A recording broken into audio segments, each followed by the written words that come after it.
राहुल गांधी हे लोकसभेचे विरोधी पक्षनेते आहेत. लोकसभेचे विरोधी पक्षनेता हे एक घटनात्मक संविधानिक पद आहे. राहुल गांधी यांच्यामध्ये हिंमत आहे जी आमच्या प्रधानमंत्र्यात नाही, की एकाच वेळेला शेकडो पत्रकारांसमोर आपली भूमिका मांडण्याची त्यांच्यामध्ये हिंमत आहे. मोदींना काल 75 वर्ष झाली, पण अजूनपर्यंत गेल्या 11 वर्षात त्यांनी एकही पत्रकार परिषद घेतली नाही. पण जे राहुल गांधींवर टीका करतात त्यांनी हे लक्षात घेतलं पाहिजे, राहुल गांधी यांनी सातत्यानं पत्रकार परिषदा घेऊन आपली भूमिका मांडली आहे. गेल्या काही काळापासून ते निवडणूक आयोगातला भ्रष्टाचार, निवडणूक आयोगातले घोटाळे, मतचोरी ह्याच्यावर बोलतात. आणि काल त्यांची ही दुसरी पत्रकार परिषद होती, त्यात त्यांनी पुरावे दिले आहेत की कशा प्रकारे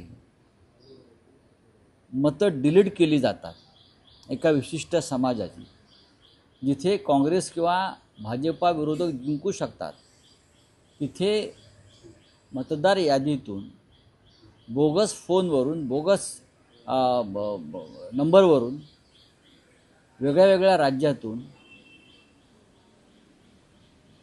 मतदार यादीतून शेकडो हजारो नावं डिलीट केली. महाराष्ट्रातला राजुरी मतदारसंघ असेल किंवा कर्नाटकातला आळंद मतदारसंघ असेल, त्यांनी पुरावेच दिले. आता ह्या पुराव्यावर खरं म्हणजे भारतीय जनता पक्षाची बोलती बंद व्हायला पाहिजे. पण भारतीय जनता पक्ष हा कोडगा पक्ष आहे, कारण त्यांचं संपूर्ण राजकारण हे अशा प्रकारचे घोटाळे, चोऱ्या माऱ्या ह्यांच्यावरच टिकून आहे.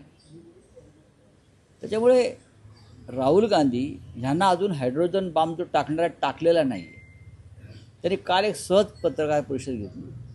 हायड्रोजन बॉम्ब जेव्हा टाकला जाईल तेव्हा वाराणसीसह देशामध्ये हादरे बसतील. निवडणूक आयोगाने हे सगळे आरोप फेटाळले. भाजप नेत्यांचं प्रत्युत्तर असं आहे की राहुल गांधींचं डोकं फिरवलं. एक लक्षात घ्या, निवडणूक आयोग म्हणजे भारतीय जनता पक्षाचे कार्यकर्ते आहेत. म्हणजे आपल्या मुंबईत जसे त्यांचे काही कार्यकर्ते आहेत, नवीन नवीन लोक आणत असतात बोलायला, किंवा दिल्लीमध्ये, तसं भारतीय जनता पक्षानं निवडणूक आयोगात त्यांचे प्रवक्ते ठेवलेले आहेत. भारतीय जनता पक्षाला यात पडण्याचं कारण नाही. राहुल गांधींनी निवडणूक आयोगाला प्रश्न उपस्थित केले.